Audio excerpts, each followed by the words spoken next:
আপনি একটা বড় শিক্ষা প্রতিষ্ঠান করুন, একটা হসপিটাল করুন, আপত্তি নাই, কিন্তু মসজিদ করার জন্য কিছু সিস্টেম আছে। মসজিদ গায়ের জোরে হয় না। মসজিদ করার জন্য আপনাকে জানতে হবে হালাল টাকার দরকার এবং হালাল জায়গার দরকার, হালাল টাকার জায়গা হওয়া দরকার, এবং মসজিদ যেখানে হবে সেখানে পর্যাপ্ত মুসল্লির দরকার। মুসল্লি যদি না থাকে মসজিদ বিরান হয়ে যাবে। এই জন্য গায়ের জোরে ট্যাসেলে গিয়ে কোনো জিনিস করে না, আর ইসলাম এটাকে অ্যাকসেপ্ট করে না।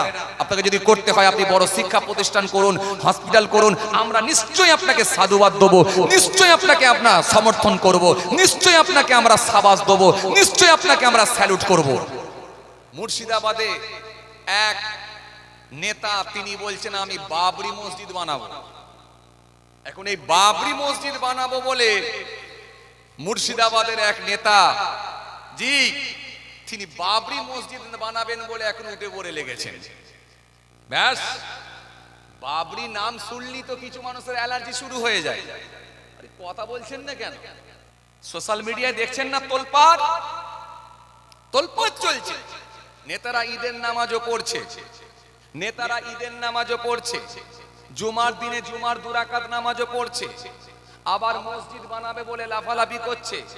আবার দেখা যাচ্ছে কোন অমুসলিমদের অনুষ্ঠানে গিয়ে ফিতেও কেটে দিচ্ছে। আবার দেখা যাচ্ছে কোন অমুসলিমদের অনুষ্ঠানে গিয়ে ফিতে কেটে দিচ্ছে, কখনো দেখা যাচ্ছে কপালে আবার ফোঁটাও দিচ্ছে। মানে সবই চালাচ্ছে, সবই চালাচ্ছে।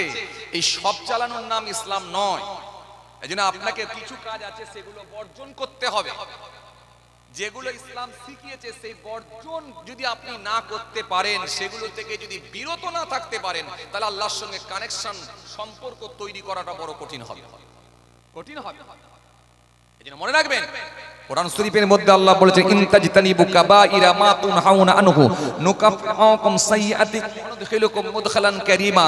আল্লাহ বলেছে বান্দা তোমরা যদি বড় গুনাহগুলো থেকে বিরত থাকতে পারো, বেঁচে যেতে পারো, বড় গুনাহগুলো থেকে যদি তোমরা বেরিয়ে আসতে পারো, বর্জন করতে পারো, তোমাদের ছোট গুনাহগুলোকে আমি আল্লাহ মাফ করে দিয়ে সম্মানজনক স্থানে প্রবেশ করিয়ে দেব। ছোট গুনাহগুলোকে আমি আল্লাহ ক্ষমা করে দেব, তোমরা যদি বড় গুনাহগুলো থেকে বাঁচতে পারো। এই বড় গুনাহগুলোর ভেতর থেকে একটা মারাত্মক বড় গুনাহ, সেটা হলো শিরক। শিরকের গুনাহ আল্লাহ মাফ করবেন না যদি বিনা তওবায় মারা যায়। ইন্নাল্লাহা লা ইয়াগফিরু আন ইউশরাকা বিহি ওয়া ইয়াগফিরু মা দুনা যালিকা লিমান ইয়াশা ওয়া মান ইউশরিক বিল্লাহি ফাকাদ ইফতারা ইসমান আযীম। ইন্নাল্লাহা লা ইয়াগফিরু আন ইউশরাকা বিহি ওয়া ইয়াগফিরু মা দুনা যালিকা লিমান ইয়াশা ওয়া মান ইউশরিক বিল্লাহি ফাকাদ দাল্লা দালালান বাঈদ। কোরআন শরীফের মধ্যে আল্লাহ এক জায়গায় নয় একাধিক জায়গায় খালি শিরক সম্পর্কে আলোচনা করেছেন। এই শিরকের গুনাহ কিন্তু আল্লাহ মাফ করবেন না, শিরকের গুনাহ আল্লাহ ক্ষমা করবেন না যদি বিনা তওবায় মারা যায়। শিরক কি?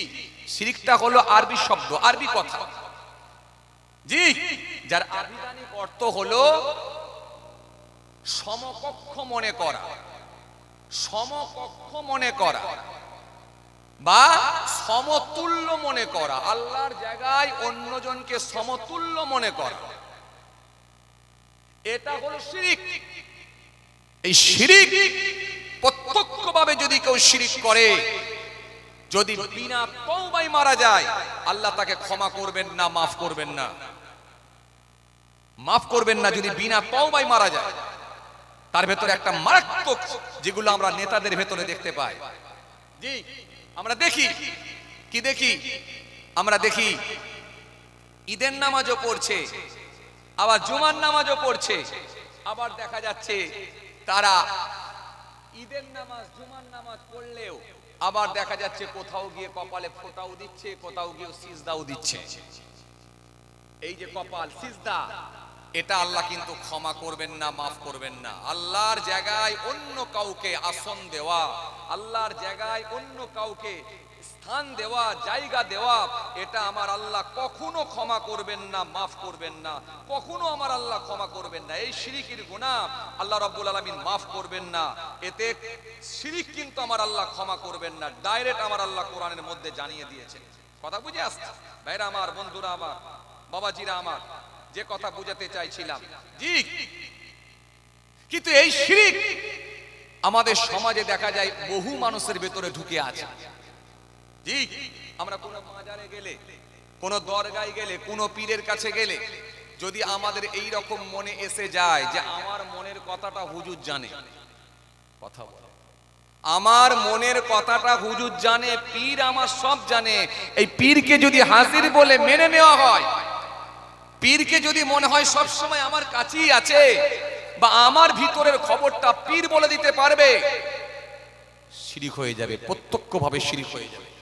এই শিরিকের গুনাহ কিন্তু আল্লাহ ক্ষমা করবেন না, মাফ করবেন না। ভাইরা আমার, বন্ধুরা আমার, সাথী মহব্বতের ভাইরা, ভুল বুঝবেন না, রাগ করবেন না। জি, কোন কাবা, কোন মাজার, কোন দরগাকে এত বেশি সম্মান দেওয়া, এত বেশি তাজিম করা যে কাবা শরীফের থেকেও বেশি তাজিম দেওয়া হচ্ছে, সম্মান দেওয়া হচ্ছে, এটাও শিরিক হতে পারে। আমরা দেখি, জি, এই কদিন আগে আমি মালদায় প্রোগ্রামে গেলাম, মালদায় প্রোগ্রামে গিয়ে একটু জিয়ারতে গেলাম। তো জিয়ারতে গিয়ে হযরত শাহ সুফি ওসমান আতি রহমাতুল্লাহ আলাইহির মাজার জিয়ারত করতে গেলাম। সেখানে দেখলাম কিছু ভক্ত, কিছু শিষ্য, তারা কি হারে হাই রে হাই শিরিক করছে, একেবারে কপাল ঠেকিয়ে মাথা ঘষছে।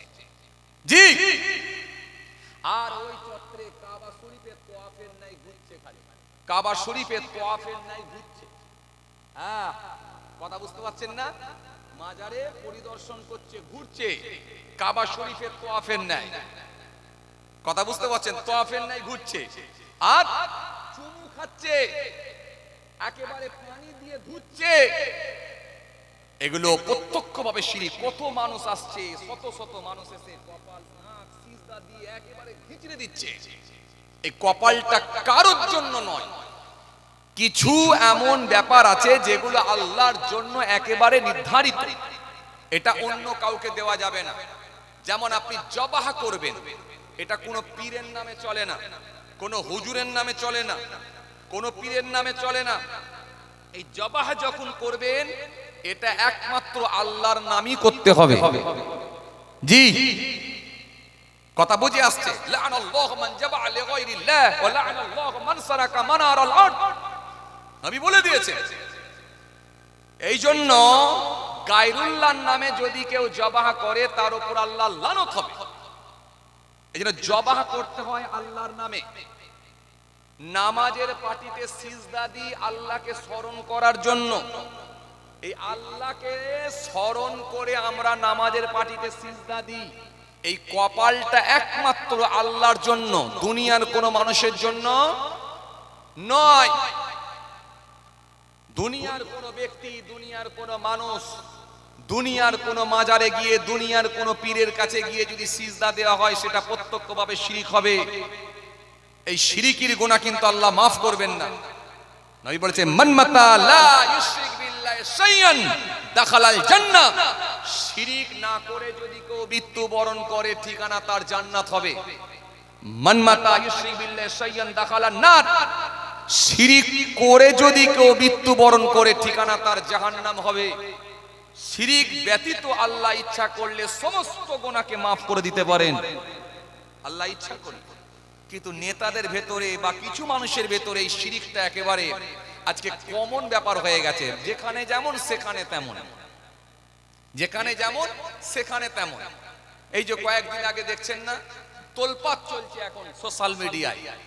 মুর্শিদাবাদে এক নেতা, তিনি বলছেন আমি বাবরি মসজিদ বানাবো। এখন এই বাবরি মসজিদ বানাবো বলে মুর্শিদাবাদের এক নেতা, জি, তিনি বাবরি মসজিদ বানাবেন বলে এখন উঠে পড়ে লেগেছেন। ব্যাস, বাবরি নাম শুনলি তো কিছু মানুষের অ্যালার্জি শুরু হয়ে যায়। কথা বলছেন না কেন? যে মোগলরা সব দিয়ে গেছে, যে মোগলরা আজকে তাজমহল দিয়ে গেল, লালকেল্লা দিয়ে গেল, আপনার কে বলে দেওয়ানি আম দিয়ে গেল, জি, তাজমহল দিয়ে গেল, যেখান থেকে কোটি কোটি টাকা ইনকাম করা সম্ভব হয়। আবার সেই মোগলদের নাম শুনলেই তো কিছু মানুষের অ্যালার্জি ফুটে যায়। বাবরি বানাবে, ব্যাস, এক একজনের এক এক রকমের কথা। ব্যাস, সোশ্যাল মিডিয়ায় দেখছি উত্তরপ্রদেশ থেকে এক বাবা, তিনি বলছেন যদি ওই ব্যক্তির মাথা কেটে আনতে পারো তো 1 কোটি টাকা আমি পুরস্কার দেবো। এই সোশ্যাল মিডিয়া তোলপাড় চলছে, আপনারা দেখেছেন, 1 কোটি টাকা দেবে। যদি ওর মাথা কেটে আনা যায়। ভাবা যায়, আচ্ছা এরা কখনো ধর্মগুরু হতে পারে? সে মুসলিম কমিউনিটির হোক আর অমুসলিম কোন আপনার ধর্মগুরু হোক, অন্য কোন কমিউনিটির মানুষ হোক, যেই হোক না কেন, একটা ধর্মগুরুর মুখ দিয়ে কখনো এই কথা শোভা পায়? একটা ধর্মগুরুর মুখ দিয়ে কখনো এই কথা শোভনীয় হয় যে মাথা কেটে আনলে 1 কোটি টাকা দেবো? ভাবা যায়?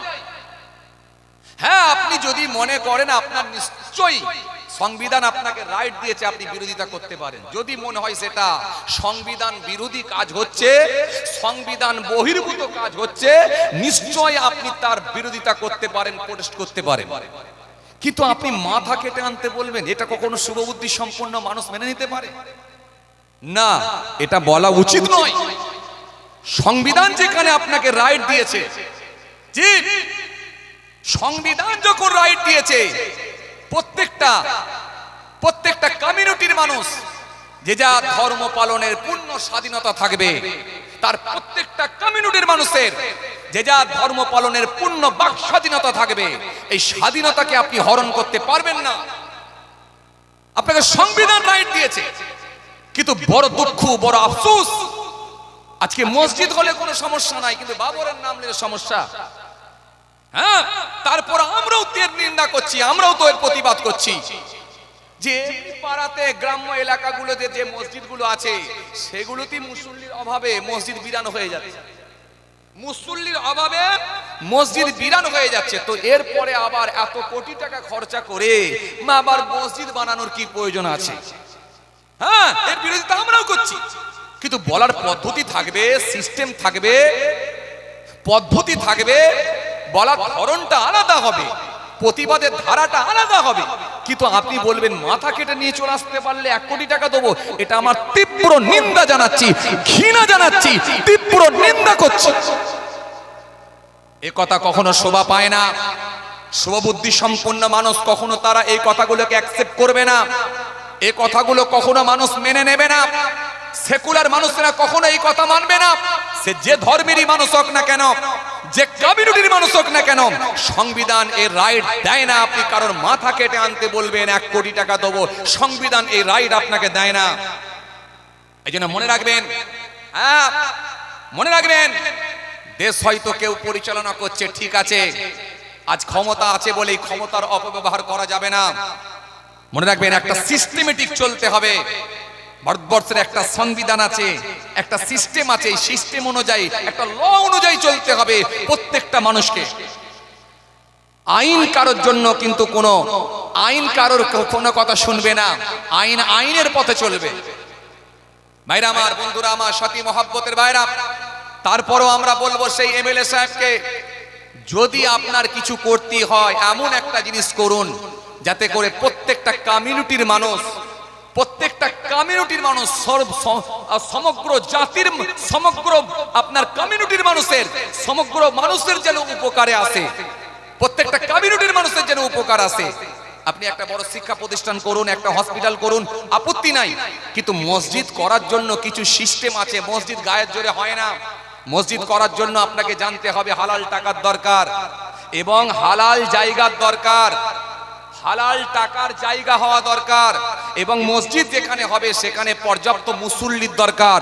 মুসল্লি যদি না থাকে মসজিদ বিরান হয়ে যাবে। এই জন্য গায়ের জোরে ট্যাসেলে গিয়ে কোনো জিনিস করে না, আর ইসলাম এটাকে অ্যাকসেপ্ট করে না। আপনাকে যদি করতে হয় আপনি বড় শিক্ষা প্রতিষ্ঠান করুন, হসপিটাল করুন, আমরা নিশ্চয়ই আপনাকে সাধুবাদ দেবো, নিশ্চয়ই আপনাকে আমরা সমর্থন করব, নিশ্চয়ই আপনাকে আমরা সাবাস দেবো, নিশ্চয়ই আপনাকে আমরা স্যালুট করব। ভাইরা আমার, বন্ধুরা আমার, সাথী মহাব্বতের ভাইরা, যাই হোক, আমি যে কথা আপনাদের বোঝাতে চাইছিলাম, এই শিরিকের গুনাহ কিন্তু আল্লাহ মাফ করবেন না, ক্ষমা করবেন না। এই জন্য শিরিক থেকে আমাদেরকে দূরে থাকতে হবে, দূরে থাকতে হবে। হে তরুণিয়া নওজওয়ান জামাকেরা,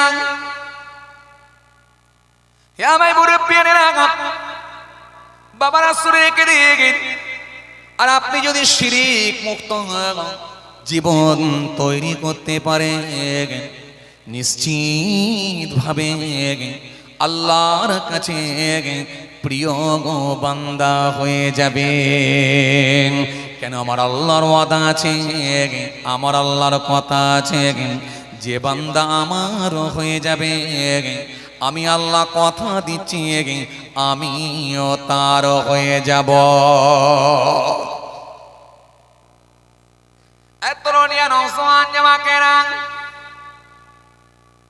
হে আমার মুরব্বিয়ানেরা বাবার আসরে দিকে। এই জন্য ইসলাম এমন একটা ধর্ম, ইসলাম বলেছে মানবতার কথা, ইসলাম বলেছে শিষ্টাচারের কথা, ইসলাম বলেছে ঐক্যের কথা, ইসলাম বলেছে রিলেশনের কথা, ইসলাম বলেছে ভদ্রতার কথা, ইসলাম বলেছে আন্তরিকতার কথা, ইসলাম বলেছে শিষ্টাচারের কথা, ইসলাম বলেছে মা বাপের খেদমতের কথা, ইসলাম বলেছে প্রতিবেশীর হকের কথা, ইসলাম বলেছে আত্মীয়ের সঙ্গে সুসম্পর্ক বজায় রাখার কথা। ইসলাম আপনাকে টোটালটাই শিখিয়ে দিয়েছে, আর টোটালটা যদি আপনি মেনে নিতে পারেন নিশ্চিতভাবে আল্লাহর কাছে প্রিয় বান্দা হিসাবে গণ্য হয়ে যাবে।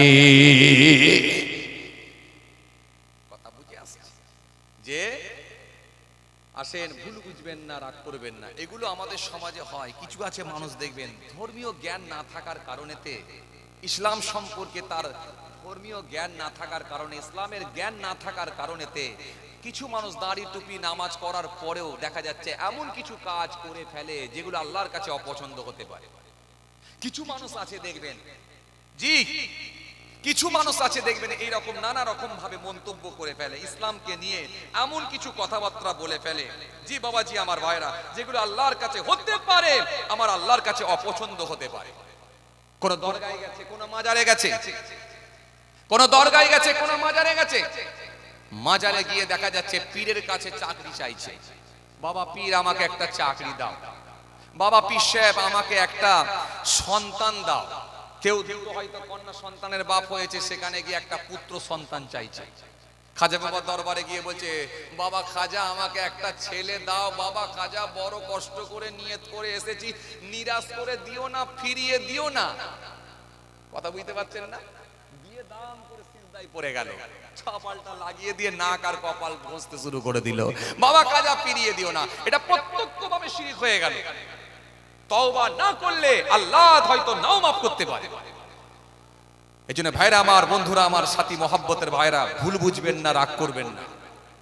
কিছু মানুষ আছে দেখবেন শুভ মাস, শুভ দিন বলে তারা মনে করে, শুভ দিন, শুভ মাস, কথা বুঝছেন না? শুভ মাস, শুভ দিন।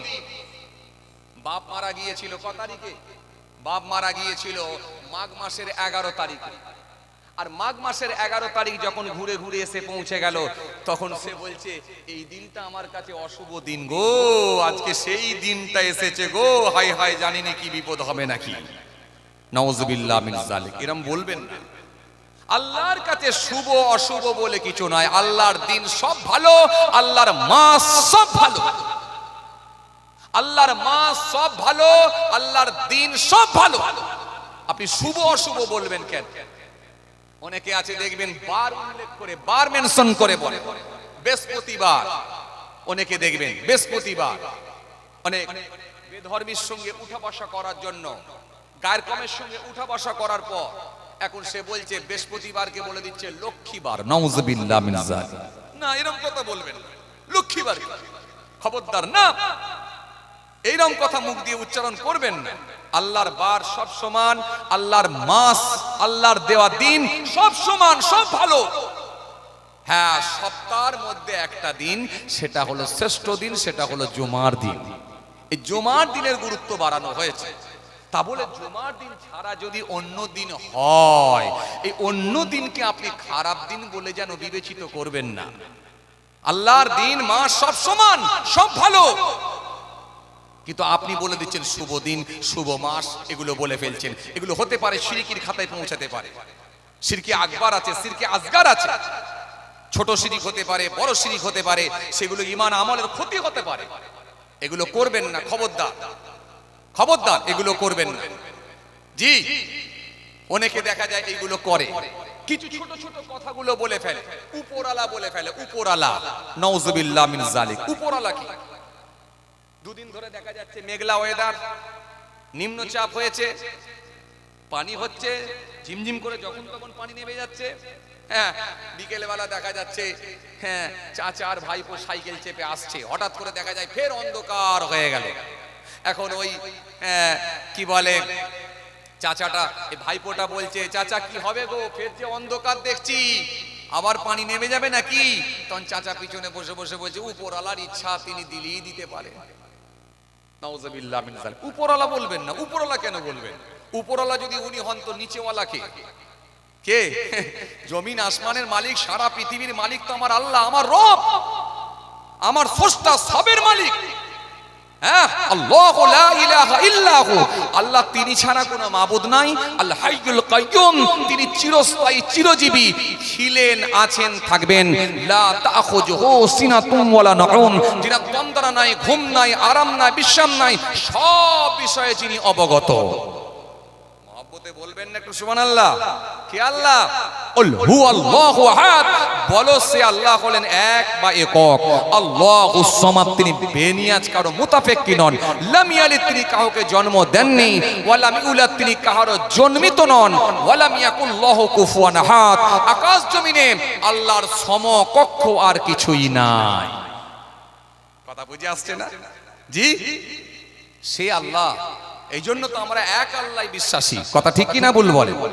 চারটে আল্লাহ হতে পারে না, ছটা আল্লাহ হতে পারে না, নাউযুবিল্লাহ। ছটা আল্লাহ হলে মারামারি লেগে যাবে। কথা ঠিক কিনা ভুল বলেন? জি, এক কম্বলে 10 ফকির, শান্তি সুখে নিদ্রা যায়। এক রাজ্যে 2 রাজা, বাস করা যে ভীষণ দায়। কম্বল বড় না রাজ্য বড়? রাজ্য বড়। এত বিশাল বড় রাজ্য, কম বেশি প্রায় 10 থেকে 11 কোটি মানুষ যে রাজ্যে বসবাস করে, সেখানে 3টে দল টিকতে পারে না। সিপিএম এর সঙ্গে কখনো তৃণমূলের মারামারি, কখনো তৃণমূলের সঙ্গে আবার সিপিএম এর মারামারি, কখনো দেখা যায় কংগ্রেসের সঙ্গে বিজেপির মারামারি, কখনো দেখা যায় বিজেপির সঙ্গে কংগ্রেসের মারামারি, কখনো দেখা যায় বিজেপির সঙ্গে তৃণমূলের মারামারি, কখনো দেখা যায় তৃণমূলের সঙ্গে বিজেপির মারামারি। এ বলে ওকে হাঁটাতে পারলে পুরোটাই আমি নেব, ও বলে ওকে হাঁটাতে পারলে পুরোটাই আমি নেব। কেন্দ্রে আছে বিজেপি সরকার, এই বিজেপি সরকার সে বলছে কেন্দ্রে থেকে আমার মজা হচ্ছে না, আমি চাই গোটা দেশ আমার। অনেকগুলো রাজ্য আমার আয়ত্তে নিয়েছি, দখল করেছি। এখন আমি চাই গোটা দেশ আমার চাই, সব রাজ্যগুলো আমি চাই।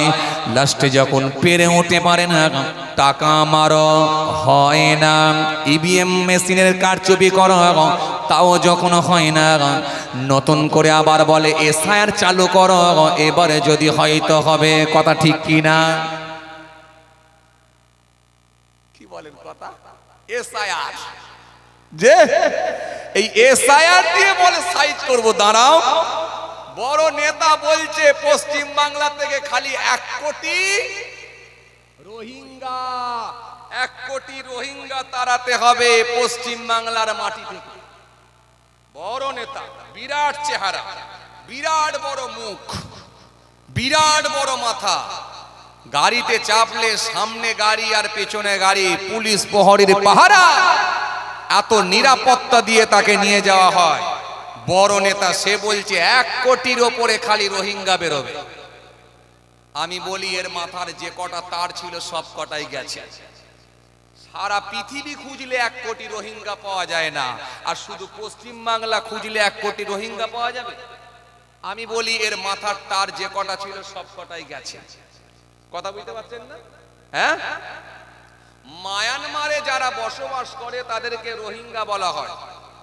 এই মায়ানমারে বসবাসকারী ব্যক্তিগুলোকে রোহিঙ্গা বলে। এই মায়ানমারে বসবাস করে কত মানুষ? খুব বেশি হলে 17 লাখের কাছাকাছি মানুষ বসবাস করে। তার ভেতরে বৌদ্ধরা বহু মানুষকে মেরে দিয়েছে, আপনারা জানেন এই খবর। ম্যাক্সিমাম মানুষ ছিটকে গিয়ে বাংলাদেশে চলে গেছে। নেপালে চলে গেছে, পৃথিবীর অন্যান্য দেশে চলে গেছে। ছিটেফোঁটা যদি কিছু মানুষ যদি আমার ভারতবর্ষে ঢুকে থাকে, সেটা হাতে গোনা কিছু মানুষ হতে পারে, তাও কনফার্ম বলা মুশকিল। কারণ বিহারের জমিনে যে এসআইআর করা হয়েছিল, এই এসআইআর-এতে কম বেশি প্রায় 47 লক্ষ কাছাকাছি মানুষকে বাদ দেওয়া হয়েছে। ভুয়ো ভোটার হতে পারে, মৃত ভোটার হতে পারে ইত্যাদি, যাই হোক সব মিলিয়ে 47 লক্ষর কাছাকাছি। তার ভেতরে খুঁজে পেয়েছে মাত্র, বলছে যেটা আমরা মিডিয়ার মাধ্যম দিয়ে জানতে পেরেছি, মাত্র বলছে 3 জন রোহিঙ্গা খুঁজে পাওয়া গেছে। তো 47 লক্ষর ভেতরে যদি 3 জন রোহিঙ্গা হয়, তো পশ্চিমবাংলায় যদি এসআইআর করে যদি করা হয়, তো 1 কোটি রোহিঙ্গা পাওয়া যায়। এজন্য আমি বললাম এর মাথা যে কটা তার ছিল সব কটাই গেছে। কথা বুঝে আসছে না? নেতারা আর কি করবে খুঁজে পাচ্ছে না, খালি ক্ষমতা চিয়ার। নেতাদের ভাষণ দেখেছেন কি উগ্র হয়ে গেছে এরা, পুরো সর্বনাশ। প্রতিহিংসার কারণে কেউ কাউকে যখন আক্রমণ করছে, কি আক্রমণ, পুরো সর্বনাশ। যখন ব্যক্তিকেন্দ্রিক কেউ কাউকে আক্রমণ করে, যেন পারলে মনে হচ্ছে মোবাইলের ভেতর দিয়ে ঘুষি মেরে মেরে ফেলবে, এমন অবস্থা, পুরো সর্বনাশ। আজকে আমরা কোথায়? তো এদের কাছে আপনি কি ভালো আশা করবেন? সে যে দলেরই হোক, আমি কোনো দলের পক্ষপাতিত্ব করে কথা বলছি না, আমি একেবারে নিরপেক্ষভাবে বলছি। কারণ আমি কোনো দল করি না, আমি কোনো পার্টি করি না। আমি ভারতবর্ষের একজন সাধারণ নাগরিক হিসাবে, একজন ভোটার হিসাবে একটা ভোট দিই, যাকে মনে হয় দেওয়া দরকার তাকে দিই। তো সুতরাং আমি আপনাকে যেটা বোঝাতে চাইছি যে এদের কাছে আপনি কি আশা করবেন, এদের কাছে আপনি কি পাবেন, কি আশা করবেন? এরা এত উগ্র হয়ে গেছে, মোবাইলের মধ্য দিয়ে পারলে একে অপরকে যেন মনে হয় জানে মেরে ফেললে ভালো হয়, যে এই রকম এদের করা করা ভাষণ। ভাবতে অবাক লাগে, ভারতবর্ষের চিত্রটা এই রকম ছিল না, আজকে আমাদের এই রকম দেখতে হচ্ছে। আমাদের পূর্বপুরুষ কখনো এই রকম চিত্র দেখেনি।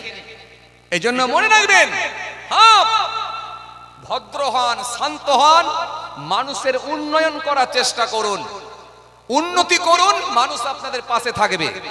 এসআইআর হচ্ছে হোক, সরকার যেহেতু সিদ্ধান্ত নিয়েছে, নির্বাচন কমিশনের নির্দেশে যখন এসআইআর হচ্ছে, আমরাও এর পূর্ণ সহযোগিতা করছি এবং পূর্ণ সমর্থন জানাচ্ছি। কিন্তু এসআইআরটা নিরপেক্ষভাবে হোক, স্বচ্ছতার সঙ্গে হোক, স্বচ্ছভাবে হোক, তাহলে কোনো সমস্যা নাই। কারণ এ পর্যন্ত আমি যত গ্রামে, যত পাড়ায়, যত জায়গায় জলসায় গিয়েছি, খালি জিজ্ঞাসা করছি, ভাই 2002 সালের লিস্টে আছে গা কারোর নাম? বলে হুজুর আলহামদুলিল্লাহ, আমাদের গোটা পাড়া, গোটা গ্রামে হুজুর কারোর অসুবিধা হবে না ইনশাআল্লাহ। একটু মহব্বতে সুবহানাল্লাহ বলবেন না? কিন্তু আফসোস লাগছে, কখনো বলেন তো, যারা বলেছিল এসআইআর দরকার আছে তারাই এখন কাঁদছে। এজন্য নিরপেক্ষভাবে যদি এসআইআর হয়, তাহলে দুধ কা দুধ, পানি কা পানি হয়ে যাবে। কথা ঠিক কিনা বলে? যদি নিরপেক্ষভাবে হয়, স্বচ্ছতার সঙ্গে হয়, যারা বলেছিল এসআইআর করা দরকার আছে তারাই এখন কান্নাকাটি করছে, তাদের কাছে কিছু নেই। কে বলছে আমার কাছে ভোটার কার্ড আছে তো আধার কার্ড নাই, কে বলছে আধার কার্ড আছে তো প্যান কার্ড নাই। আরে কথা বলে না। আর কমিশন তো বলি দিয়েছে এগুলোর কোনো গুরুত্বই নাই, কথা বলে না। হয় 2002 সালে লিস্টে নাম থাকতে হবে কারো না কারোর, আর না হলে 11টা প্রুফ নির্দিষ্ট করে দিয়েছে, তার ভেতরে একটা আপনাকে যে কোনো দেখাতে হবে, দিয়ে তবে বেরিয়ে আসতে হবে। হোক না, অসুবিধা কি আছে? ঠেলাই না পড়লে বিড়াল, এ কথা বলে না, ঠেলাই না পড়লে বিড়াল গাছে ওঠে না। হোক না, অসুবিধা কি আছে? হ্যাঁ, নিরপেক্ষভাবে হোক, স্বচ্ছতার সঙ্গে হোক, স্বচ্ছভাবে হোক, কোনো সমস্যা নাই ইনশাআল্লাহ। কারণ আমাদের পূর্বপুরুষ তো এখানে আসেনি, কেন আসতে যাবে? একে আমরাই জ্বলে পুড়ে মরছি। কথা বলে না, কথা বলে না, আমরা জ্বলে পুড়ে হায়রান হয়ে যাচ্ছি। আর আমাদের পূর্বপুরুষ কেন বাংলাদেশ থেকে এখানে আসতে যাবে?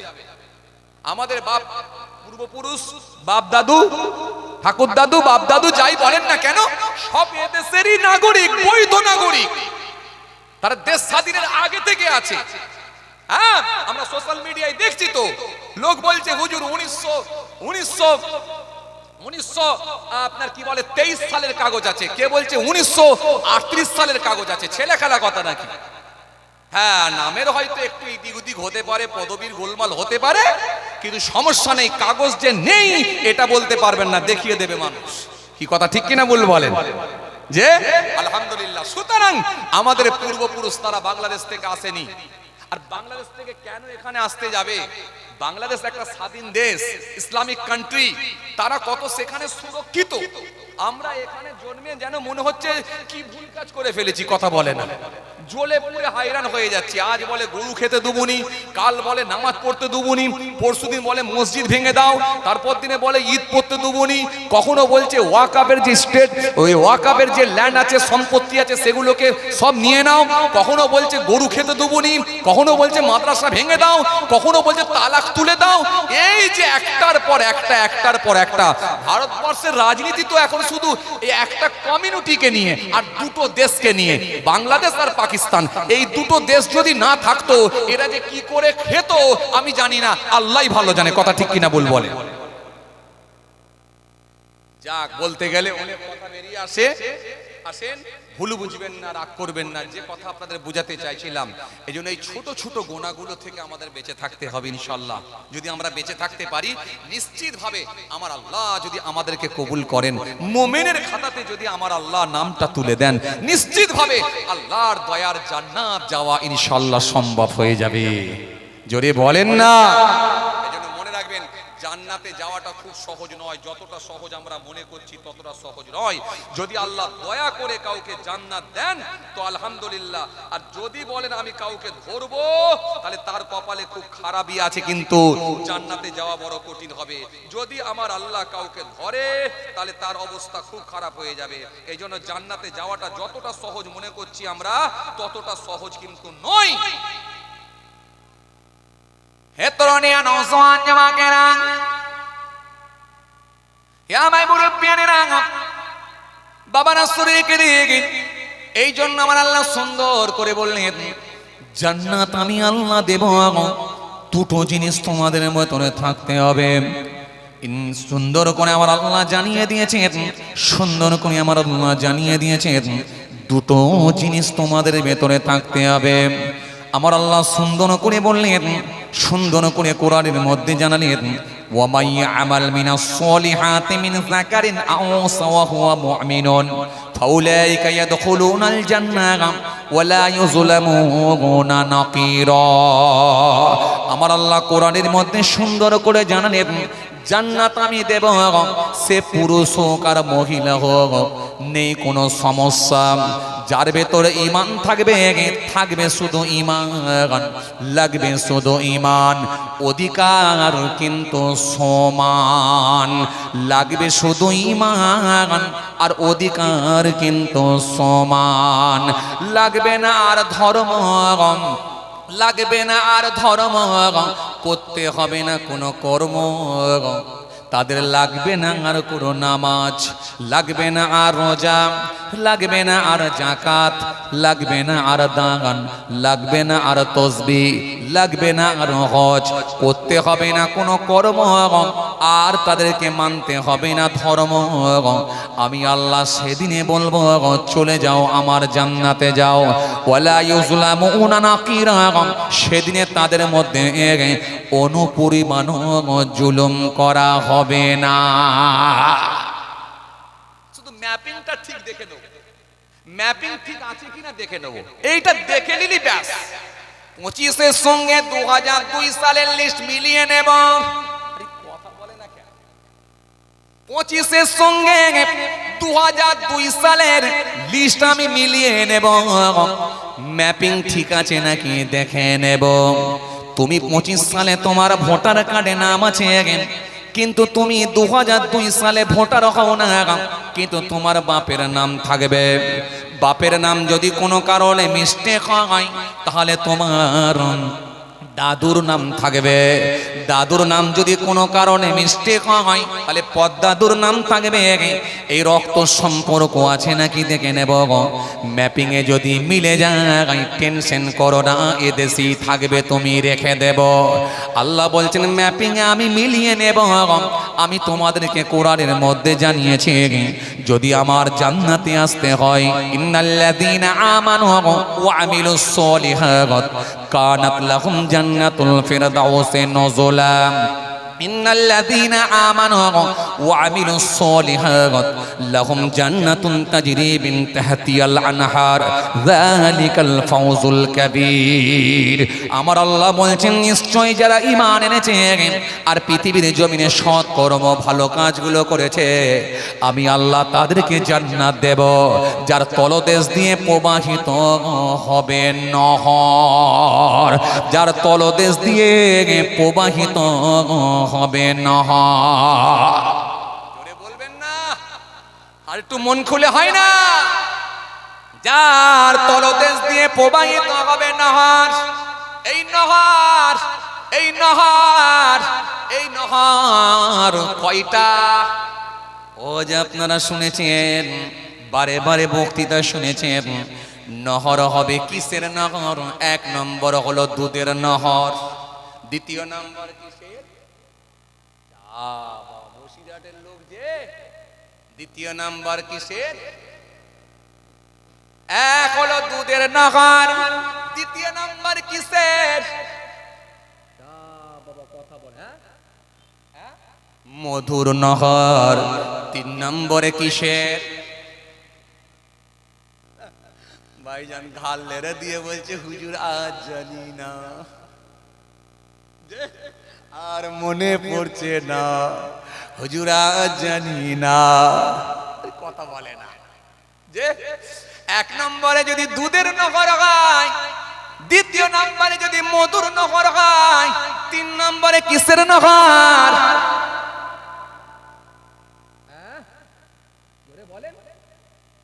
পানির, স্বচ্ছ পানির নহর। চার নম্বরে কিসের নহর? শরাবের নহর। এই তো চার ব্যক্তি, চারটে মনে রাখলেই তো হয়ে যাবে। আল্লাহ বলছেন, যার তলদেশ দিয়ে প্রবাহিত হবে নহর, এই জান্নাত আমি তোমাকে দেব। ও বান্দা, পৃথিবীতে এই বাংলোতে কেউ থাকতে পারে না, এমনকি ভারতবর্ষের জমিনে সব থেকে ধনী লোক যার নাম হলো মুকেশ আম্বানি, এই মুকেশ আম্বানিও এই বাড়িতে থাকতে পারবে না। বাংলাদেশে সব থেকে ধনী লোকের নাম কি? কথা বলে না। বাংলাদেশের জমিনে সব থেকে ধনী লোকের নাম জানি না। আমেরিকার জমিনে সব থেকে ধনী লোকের নাম জানি না। দুবাইয়ের জমিনে সব থেকে ধনী লোকের নাম জানি না। হুজুর, ও দেশগুলো আমার লাগবে না, খালি আমার দেশটা আমি জেনে নিয়েছি, কথা ঠিক কি না? আচ্ছা, আমার দেশে সব থেকে ধনী লোকের নাম জোরে বলো। মুকেশ আম্বানি। আমার দেশে সব থেকে ধনী লোকের নাম মুকেশ আম্বানি। বাংলাদেশে সব থেকে ধনী লোকের নাম একজন আছে, আর দুবাইয়ের জমিনে সব থেকে ধনী লোকের নাম হলো রশিদ বিল শেখ। ও বাবাজি, সারা পৃথিবীতে এরকম সেরা ধনী লোক আছে। আমার দেশে সব থেকে ধনী লোকের নাম হলো মুকেশ আম্বানি। এই মুকেশ আম্বানি যে বাংলোটা বানিয়েছেন, এই বাংলোটা একতলা, দুতলা, তিনতলা, চারতলা নয়, এই বাংলোটা হলো 27 তলা বাংলো বানিয়েছেন। জোরে বলুন সুবহানাল্লাহ। বলেন জোরে, বলুন নাউজুবিল্লাহ। কি যন্ত্রণাই পড়েছি বলো দেখিনি। আমি মাঝে মাঝে নেটওয়ার্ক আছে নাকি দেখবো না, ফ্লাই মুড করবো না। আরে কথা বলে না, আমি কি ফ্লাই মুড করবো না? মাঝে মাঝে দেখবো না নেটওয়ার্ক আছে না জানো তো, যেখানে সেখানে সুবহানাল্লাহ বলবেন, ইন্নালিল্লাহ বলার জায়গায় ইন্নালিল্লাহ বলবেন, মাশাআল্লাহ বলার জায়গায় মাশাআল্লাহ বলবেন, ইনশাআল্লাহ বলার জায়গায় ইনশাআল্লাহ বলবেন, সুবহানাল্লাহ বলার জায়গায় সুবহানাল্লাহ বলবেন। কথা ঠিক কি না? এ তো সব তো আমাদের জানা আছে রে বাবা, এই তো আমাদের নবী শিখিয়ে দিয়ে গেছে ইনশাআল্লাহ। জোরে বলবেন না সুবহানাল্লাহ। এ তো আমার নবী শিখিয়ে দিয়ে গেছে, তো ঘাবড়াচ্ছেন কেন? যে এত রনিয়া নওজওয়ান জামাকেরা, হে ভাই মুরব্বিয়ানেরা, বাবা রাসূলের রেখে দিন বাবা। এই মুকেশ আম্বানি যে বাংলোটা বানিয়েছে, এই বাংলোটা হলো 27 তলা, একতলা, দুতলা, তিনতলা করে 27 তলা বাংলো বানিয়েছে। গোটা বাড়িটাই হলো বুলেট প্রুফ, গুলি মারলে লাগে না, বম মারলে লাগবে না, গোটা বাড়িটাই হলো বুলেট প্রুফ। এই বাড়িটা এমন ভাবে বানানো হয়েছে, এই বাড়িটা এমন বিদেশি স্টাইলে তৈরি করা হয়েছে, বাড়ির ভেতরে আপনি যতক্ষণ থাকবেন আপনার ওর ভেতরে না গরম না ঠান্ডা, যাতে করে আপনার শরীর নিতে পারে, স্বাস্থ্যের জন্য কোনো ক্ষতি না হয়। ও বাবাজি, আপনি হতভঙ্গ হবেন, অথচ ওই বাড়ির ভেতরে একটা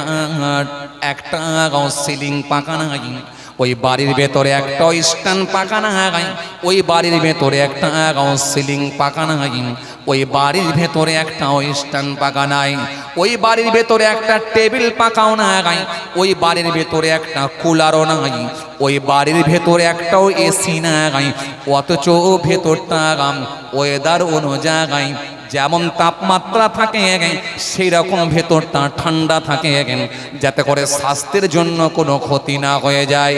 ও মুসলমান, ভালো করে শুনে রাখেন, এই মুকেশ আম্বানি যে বাড়িটা বানিয়েছেন, করোড় টাকা খরচা করে বানিয়েছেন। ও মুসলমান, ভালো করে শুনে রাখেন, এই বাড়িটা তিনি বানিয়েছেন পার মান্থ খালি কারেন্টের বিল পেমেন্ট করতে হয় তাকে 70 লাখ টাকা।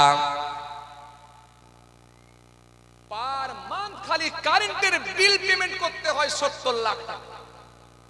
একটা মধ্যবিত্ত পরিবার সারা জীবন ধরে ইনকাম করলেও তার এক মাসের কারেন্টের বিলের টাকা তুলতে, আরে কথা বলে না, তুলতে হ্যাঁ না কিছু বলেন না, পারবে? পার মান্থ খালি কারেন্টের বিল পেমেন্ট করতে হয় 70 লাখ টাকা। মানে বুঝতে পারছেন ভিতরে কি জিনিস আছে?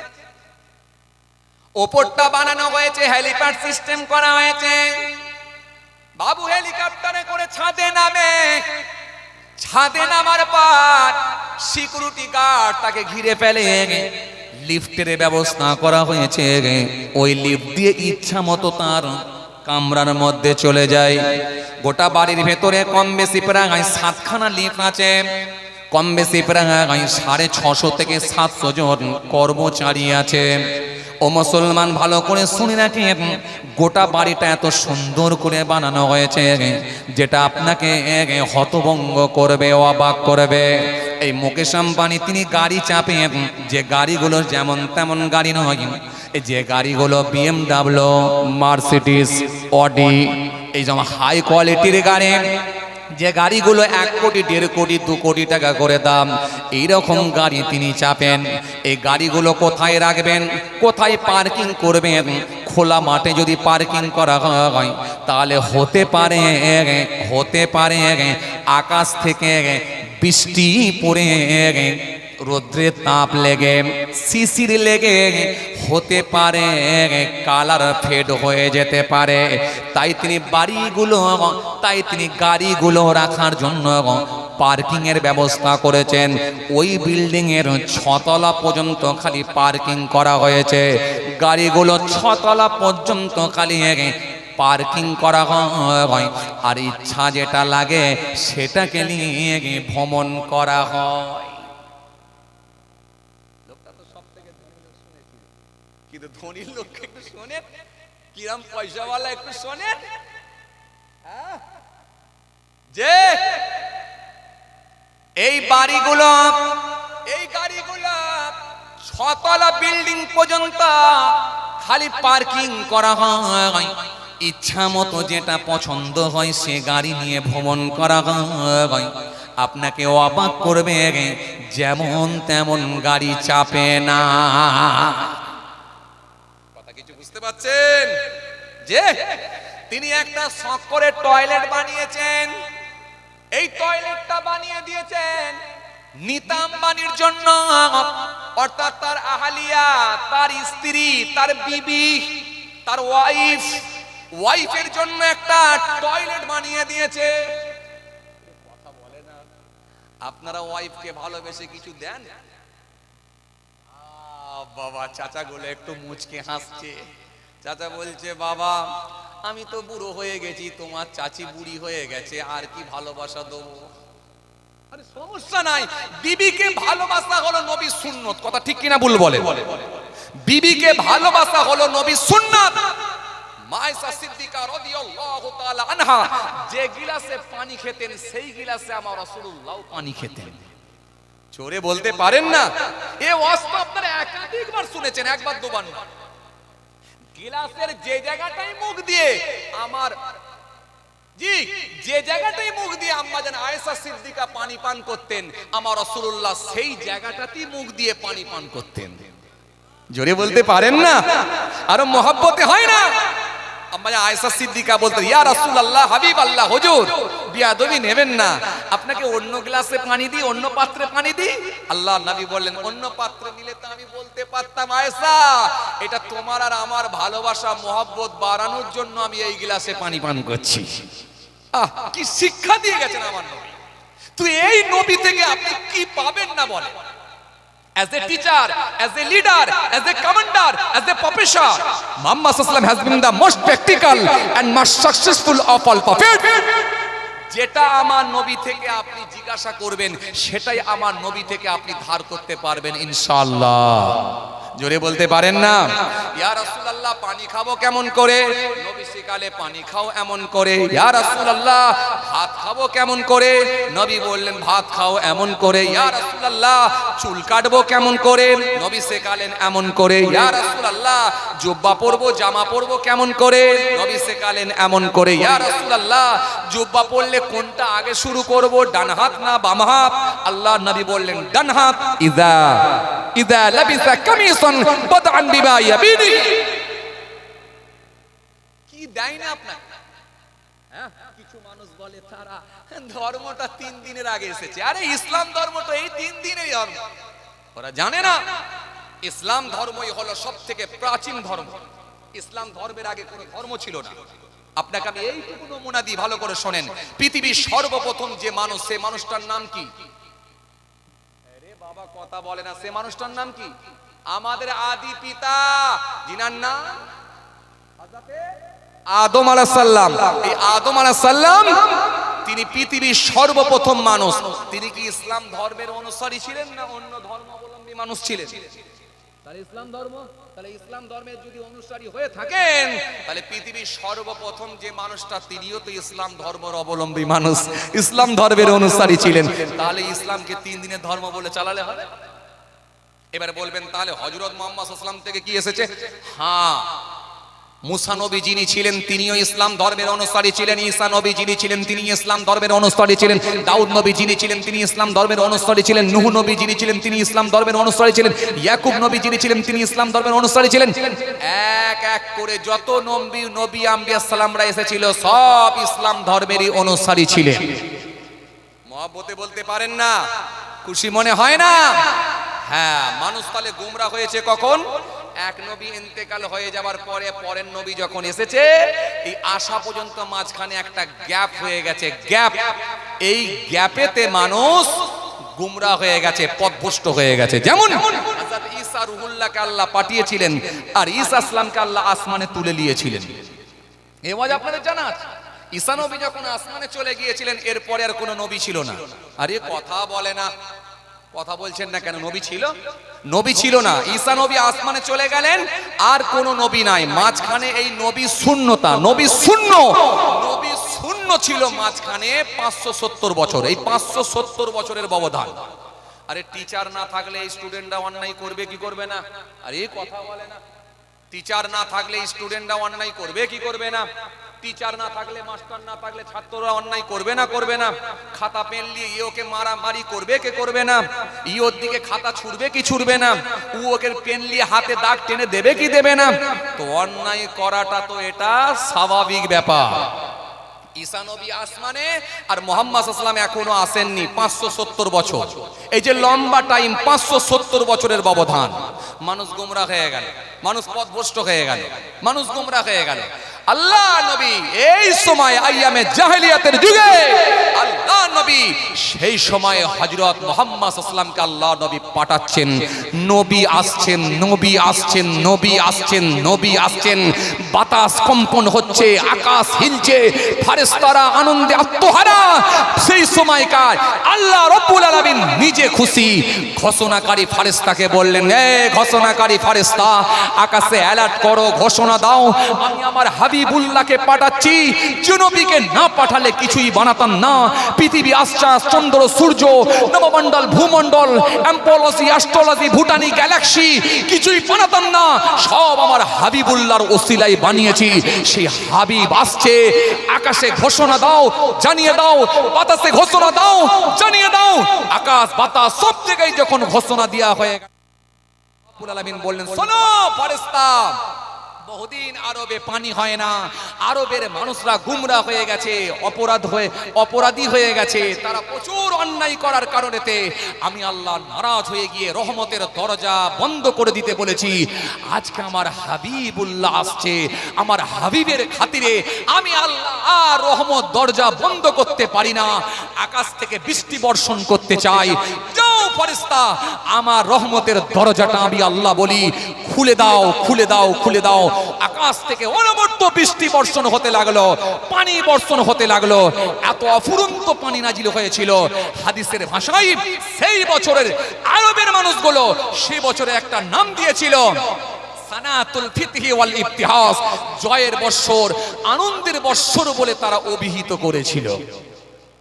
মহব্বতে হয় না কারো সিলাই, সে হাবিবুল্লাহর সিলাই, যে হাবিবকে নিয়ে আমার আল্লাহ গর্ব করে বলেছেন, ইয়া আইয়ুহাল্লাযীনা আমানু ইসতাজিবু লিল্লাহ ওয়া লিরাসূল ইযা দাআকুম, ইয়া আইয়ুহাল্লাযীনা আমানু লা তারফাউ আসওয়াতাকুম ফাওকা সাওতিন নবী মা আতাকুম রাসূল ফাখুযুহু ওয়া মা নাহাকুম আনহু ফান্তাহু। কোরআনে আমার আল্লাহ গর্ব করে বললেন, শোনো আমার হাবিব, ইয়া আইয়ুহাল্লাযীনা আমানু আমিনু বিল্লাহি ওয়া রাসূলিহি ওয়াল কিতাবিল্লাযী নাযালা আলা রাসূলিহি ওয়াল কিতাবিল্লাযী আনজালা মিন ক্বাব ওয়া মা ইয়াকফুরু বিল্লাহ ওয়া মালাইকাতিহি ওয়া কুতুবিহি ওয়া রাসূলিহি ওয়াল ইয়াউমিল আখির ফাকাদ দাল্লা দালালান বাঈদ। অস্বীকারের কোন জায়গা আছে? এই কথা বলেননি কেন? আসেন মূল কথা যেটা বুঝাতে চাইছিলাম, তাহলে মানুষ গোমরা হয়ে গিয়েছিল। হাবিবুল্লাহকে দিয়ে আমার আল্লাহ আবার ইসলামের দিকে মানুষকে ফিরিয়ে আনার আহ্বান করতে বললেন। ইসলামের দিকে দাওয়াত দাও, ফিরিয়ে নিয়ে এসো। হাবিব দিনের দিকে ফিরিয়ে নিয়ে আসছেন। নবী বড় বড় জ্বলন্ত কারামতগুলো দেখাচ্ছেন, অলৌকিক ঘটনাগুলো দেখাচ্ছেন, আকাশের চাঁদ দ্বিখণ্ডিত করে দিচ্ছেন, আকাশের চাঁদ দ্বিখণ্ডিত হয়ে যাচ্ছে, পাথর আর বালু কাঁকরগুলো আশহাদু আন্না মুহাম্মদ রাসূলুল্লাহ বলে সাক্ষ্য দিচ্ছে। নবীর এই যে মুআজিজা দেখে মানুষ হতভম্ব হয়ে গিয়ে ঈমান কবুল করছে।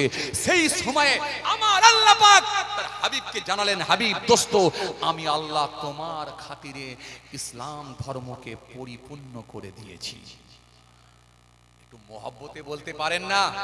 বিদায় হজে আমার নবী ভাষণ দিতে গেলেন, 1 লক্ষ সাহাবীর সামনে ইসলামের প্রথমে আমার নবী যখন দাওয়াত দিয়েছিলেন, গোপনে গোপনে, আড়ালে আড়ালে, কিন্তু বিদায় হজে আমার নবী ভাষণ দিতে গেলেন 1 লক্ষ সাহাবীর সামনে। আমার নবী উঠে দাঁড়িয়ে সেই সময় বলেছিলেন, শোনো, আমার আল্লাহ পাক খুশি হয়ে গিয়ে, আমার আল্লাহ রাজি হয়ে গিয়ে আমার দ্বারাতে দিনকে পরিপূর্ণ করে নিয়েছেন। জোরে বলতে পারেন না? একটু মহব্বতে হয় না?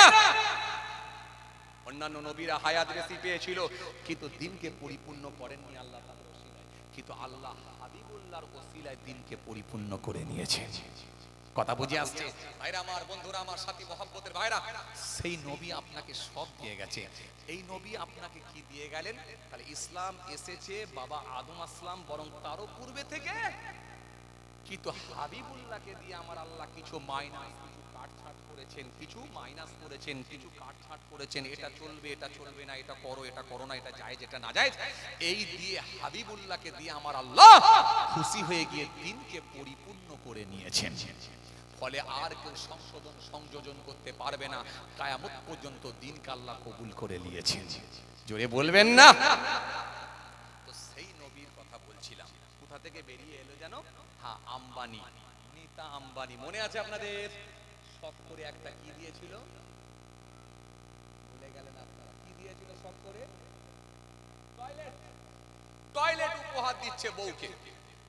আপনারা কি দেন? 4 চাকা গাড়ি দেন?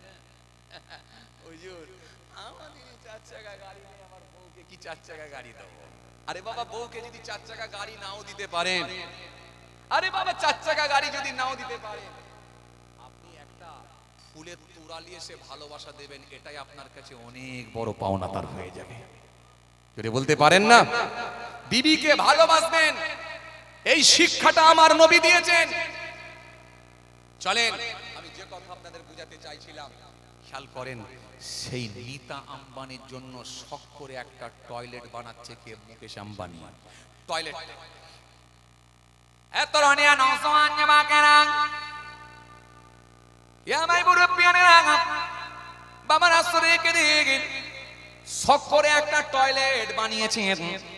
যে টয়লেটটা বানিয়েছেন কোমোড, গোটাটাই হলো এমন সিস্টেমে তৈরি করা হয়েছে, বাইরে থেকে সেটাকে অটো করতে হয়, আর ভেতরে গেলে অটোমেটিকলি শাওয়ারের পানি পাওয়া যায়, ভেতরে গেলে অটোমেটিকলি ঝর্ণার পানি পাওয়া যায়, ভেতরে গেলে অটোমেটিকলি লাইটের ক্যাপাসিটি তৈরি হয়, সেন্সার সিস্টেম। এই নীতা আম্বানির জন্য একটা টয়লেট বানিয়ে দিয়েছেন, কোমোড একটা টয়লেট বানালেন শখ করে মুকেশ আম্বানি। আমার বিবির যখন বয়স হয়ে যাবে এই কোমোডটা ব্যবহার করবে।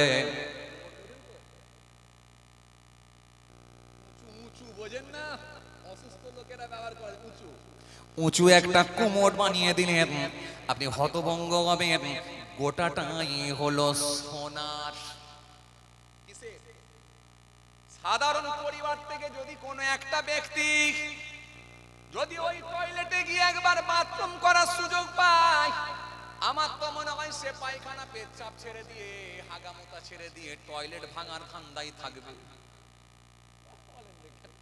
যদি ওখান থেকে একটু ভেঙে নিয়ে পকেটে ভরে নিয়ে যদি বেরিয়ে আসতে পারি রে ভাই, চার পিড়ি বসে বসে খাবে, আমার আর টেনশন নাই। আর কথা বলেননি কেন? এই নীতা আম্বানির জন্য একটা টয়লেট বানালেন গোটাটাই সোনার। আর আল্লাহ বললেন খেপা শোন, তোর দেশের সব থেকে ধনী লোক সে বাড়ি সোনার বানাতে পারে না, খালি টয়লেট বানিয়েছে সোনার। আর আমি আল্লাহ জান্নাতে তোকে দেব, ইন্নাল্লাযীনা আমানু ওয়া আমিলুস সলিহাত কানাত লাহুম জান্নাতুল ফিরদাউসি নুজুলা। নিশ্চয় যারা ঈমান এনেছে, সৎ কর্মগুলো ভালো কাজগুলো করেছে, আমি আল্লাহ কথা দিচ্ছি আমার জান্নাতুল ফিরদাউস দিয়ে দেব। আবার আমার আল্লাহ অন্য জায়গায় বললেন ইন্নাল্লাযীনা আমানু ওয়া আমিলুস সলিহাত লাহুম জান্নাতুন তাজরি মিন তাহতিহাল আনহার যালিকাল ফাওজুল কাবীর।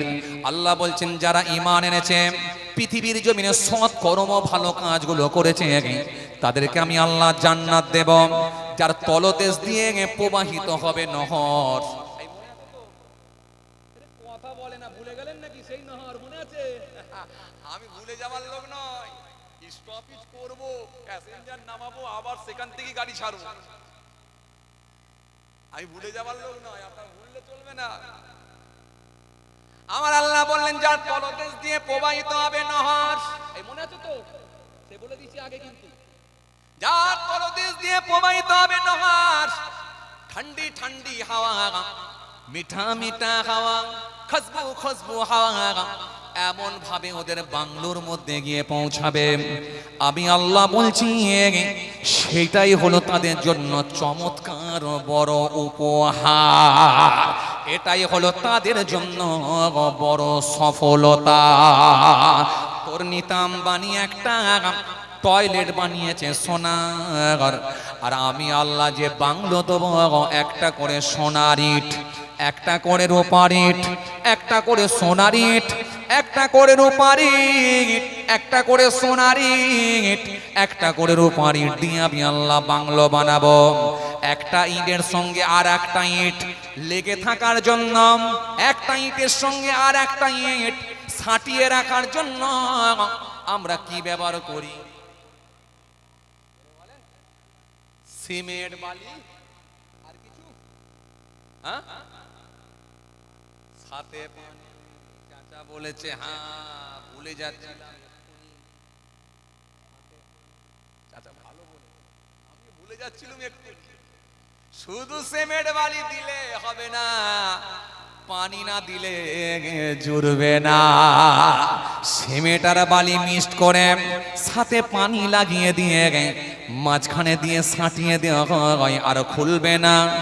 আল্লাহ বলছেন সোনার ইটার উপরের দিয়ে যখন ছাঁটাবো মাঝখানে আমি আল্লাহ মুশকে আম্বার ছাঁটিয়ে দেব।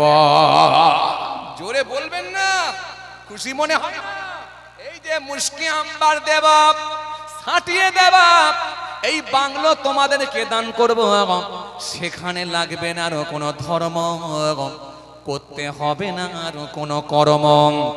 ومن يعمل من الصالحات من ذكر أو أنثى وهو مؤمن فأولئك يدخلون الجنة ولا يظلمون نقيرا। আল্লাহ বলেন শোনো কাদেরকে দেব, আমি আল্লাহ দেব। টাইম হয়ে গেছে তো, আর বলবো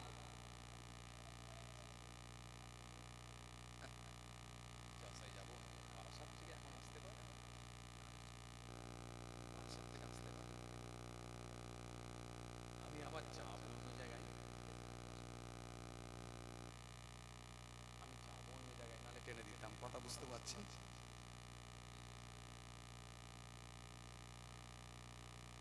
আবার আল্লাহ নিয়ে এলে আলোচনা হবে ইনশাআল্লাহ, কথা বুঝে আসছে।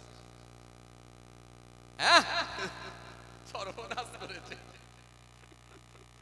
যে আমি তো মাঝে মাঝে আসি ইনশাআল্লাহ, কি বলেন, কথা ঠিক কি না? আল্লাহ কবুল করেন, আল্লাহ কবুল করেন। মাশাআল্লাহ মাশাআল্লাহ, খুব ভালো লেগেছে আলহামদুলিল্লাহ। হাজী সাহেবের বাড়িতে প্রতি বছর এই মাহফিলেতে আপনার সকলেই আসেন আলহামদুলিল্লাহ। আমি অনেক মানুষকে চিনতেও পাচ্ছি আলহামদুলিল্লাহ। এই লোকালে প্রোগ্রামে এলে মাঝে মাঝে দেখা হয়, হাজী সাহেবের বাড়ির বাৎসরিক প্রোগ্রামে এলেও দেখা হয় ইনশাআল্লাহ। জি, আল্লাহ কবুল করেন। তাকবীর দেন না, নারায়ে তাকবীর। এসআইআর এর ফর্ম ফিলআপ কি এখনো হয়নি নাকি? এসআইআর এর ফর্ম ফিলআপ হয়নি? কমপ্লিট তো এত আস্তে আওয়াজ কেন? কমপ্লিট হয়নি? আচ্ছা আচ্ছা, বলছে এখনো কমপ্লিট হয়নি, কি বিপদে পড়েছি আল্লাহ। যে কম্পিউটারে দেখে নিয়েছেন তো সাবমিট হয়ে গেছে, কথা ঠিক কি না? টেনশন করছেন কেন? তাহলে একটু জোরে তাকবীর দেন না, নারায়ে তাকবীর। এই ছেলেরা সবাই মিলে দেন না, নারায়ে তাকবীর। জোরে দেন না, নারায়ে তাকবীর। সিলসিলা মুজাদ্দিদ জামাত দাদা পীরের হক সিলসিলা, সিলসিলা মুজাদ্দিদ জামাত দাদা পীরের হক সিলসিলা, দাদা পীরের হক সিলসিলা, দাদা পীরের হক সিলসিলা, বসিরহাট মাওলানা বাগ দরবার শরীফ, নারে তাকবীর। ফুরফুরা দরবার শরীফ, মক্কা শরীফ, মদিনা শরীফ, আজমির শরীফ, আজমির শরীফ, ফুরফুরা দরবার শরীফ, হরিণখোলা দরবার শরীফ, নারে তাকবীর। মাশাআল্লাহ আলহামদুলিল্লাহ। একবার মহাব্বতে দরুদ শরীফ, আল্লাহুম্মা সাল্লি আলা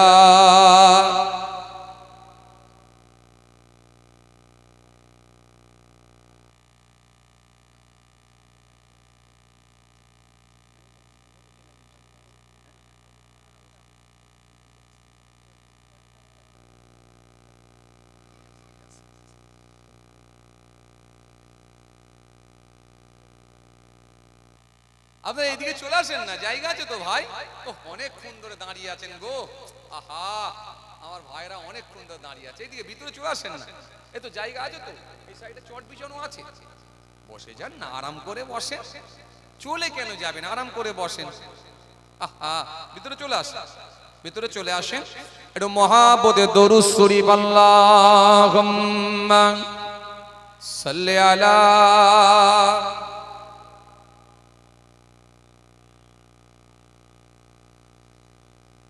وعلى آله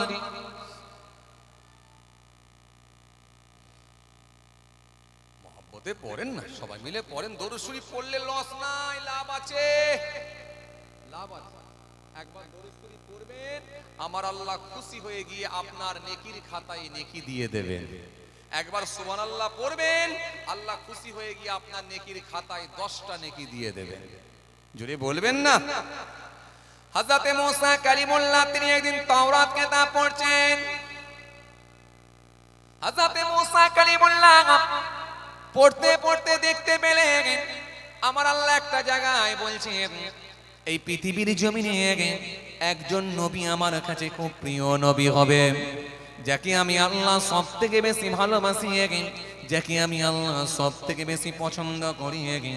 আর ওই নবীর উম্মত বলে যারা গণ্য হবে, আমি আল্লাহ খুশি হয়ে যাব, রাজি হয়ে যাব।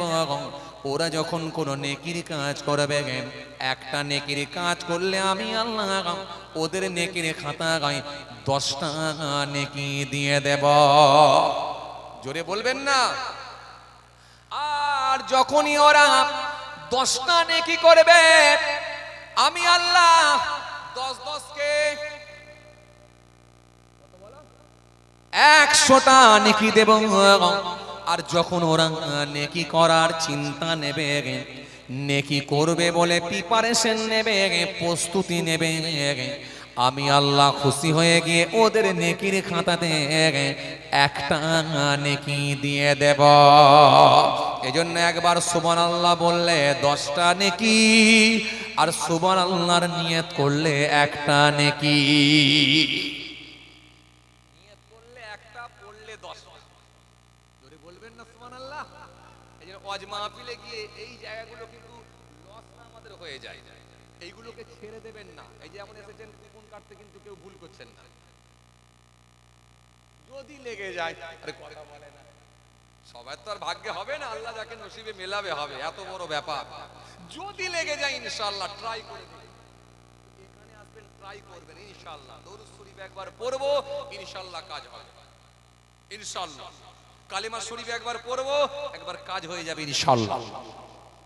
কালিমা শরীফ একবার পড়বেন, লা ইলাহা ইল্লাল্লাহ মুহাম্মাদুর রাসূলুল্লাহ সাল্লাল্লাহু আলাইহি ওয়াসাল্লাম। এই কালিমা শরীফটা একবার পড়লে ফতোয়া আজিজি কিতাবের মধ্যে পাওয়া যায়, আল্লাহ এত খুশি হয়ে যায়। এই কালিমা লা ইলাহা ইল্লাল্লাহ এর মধ্যে 12টা অক্ষর আছে, আল্লাহ ইচ্ছা করলে তার 12 মাসের গুনাহগুলোকে maaf করে দেয়। জোরে বলতে পারেন না? আরো জোরে বলবেন না? শেখ আব্দুল হক মুহাদ্দিস দেহলভী রহমাতুল্লাহ আলাইহি জি জি তিনি কিতাবের মধ্যে লিখেছেন, যে ব্যক্তিটা একবার খালি কালেমা শরীফটা পড়বে, আল্লাহ পাক খুশি হয়ে গিয়ে তার নেকির খাতায় 4000 নেকি আল্লাহ দিয়ে দেবেন। 4000 গুনাহকে মাইনাস করে দেবেন।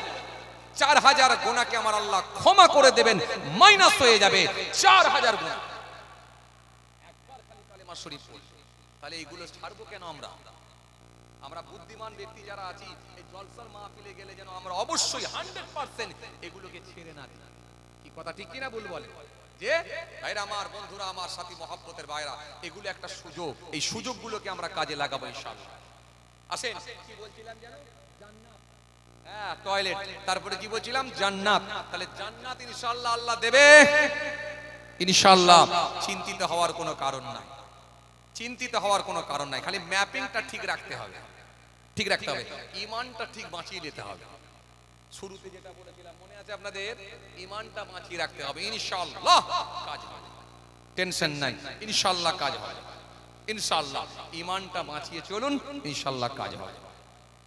আর আল্লাহ বলেছে আমি দেবো, ওমা ইয়ামাল মিনাস সলিহাতি মিন যাকারিন আও উনসা ওয়া হুয়া মুমিনুন ফাউলাইকা ইয়াদখুলুনাল জান্নাহ ওয়া লা ইউযলামুনা নাকিরা। আল্লাহ বলছেন আমি জান্নাতে দেব, সে নারী আর পুরুষ হোক, যেই হোক, নেই কোনো সমস্যা। যার ভেতরে ঈমান আছে তাকে বলবো সোজা যা। জোরে বলবেন না? সোজা জান্নাতে যা।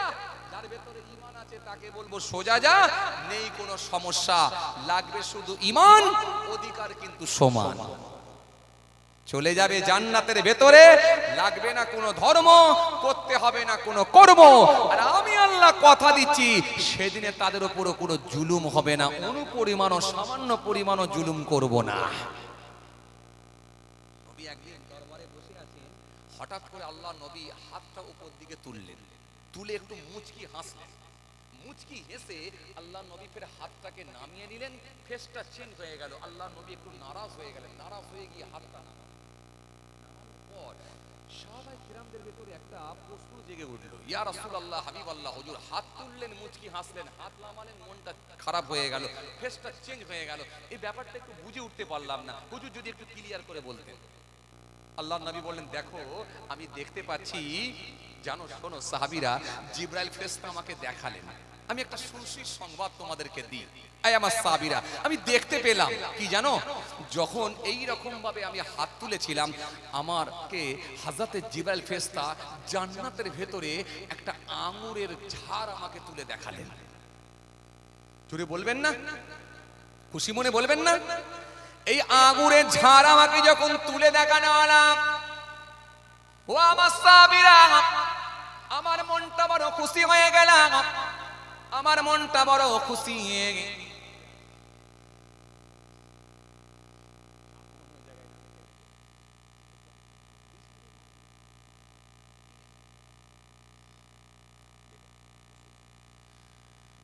আমার সাহাবীরা শোনা, আমার সাহাবীরা শোনা, যখন আমাকে আঙ্গুরের ঝাড় দেখানো হলো, আমি রাসূলুল্লাহর মনটা বড় খুশি হয়ে গেল। আমি রাসূলুল্লাহ থাকতে না পেরে ওই আঙ্গুরের ঝাড়টা দেখলাম, আমি বড় আনন্দিত হলাম, আমি বড় খুশি হয়ে গেলাম। সেই আঙ্গুরের ঝাড় আর দুনিয়ার আঙ্গুর দুটো কিন্তু সমান নয়। ও আমার সাহাবীরা শুনে রাখো, জান্নাতে আমার আল্লাহ ফল খাওয়াবেন, ফলের নামগুলো চেঞ্জ করবেন না, কিন্তু টেস্ট চেঞ্জ হয়ে যাবে, আলাদা হবে। দুনিয়ার আপেল জান্নাতের আপেল এক হবে না। আপনি দুবার করে কি করা যাবে, আল্লাহ যে যাক, আমি আর সময় নিচ্ছি না। আলহামদুলিল্লাহ, আপনাদের সামনে আলোচনা হবে জনাব হযরত আলহাজ মাওলানা রুস্তম আলী সাহেব। আলহামদুলিল্লাহ অত্যন্ত ভালো আলোচনা করেন, আপনারা সকলেই জানেন। আলহামদুলিল্লাহ, জান ঠান্ডা হয়ে যাবে। আল্লাহ যদি ফের কোনো সুযোগ দেয়, ইনশাআল্লাহ আলোচনা হবে। সকলে আমার জন্য দোয়া করবেন, আমি আপনাদের জন্য দোয়া করি। এখন আপনাদের সামনে আলোচনা করবেন জনাব হযরত আলহাজ মাওলানা রুস্তম আলী সাহেব, তিনি কিছু সময় আলোচনা করবেন। তারপরে ইনশাআল্লাহ আমার ভাগনা হচ্ছে আলহামদুলিল্লাহ মেদিনীপুর থেকে আসবেন, আলহামদুলিল্লাহ তিনি কিছু সময় আলোচনা করবে। সব পরপর আলোচনা হবে ইনশাআল্লাহ, চিন্তিত হওয়ার কোনো কারণ নাই।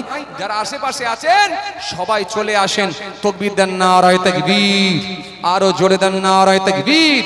সিলসিলা মুজাহিদুল জামান দাদা পীরের হক সিলসিলা নারে দিবের, সকলকে মহব্বতে সালাম দি আসসালামু আলাইকুম।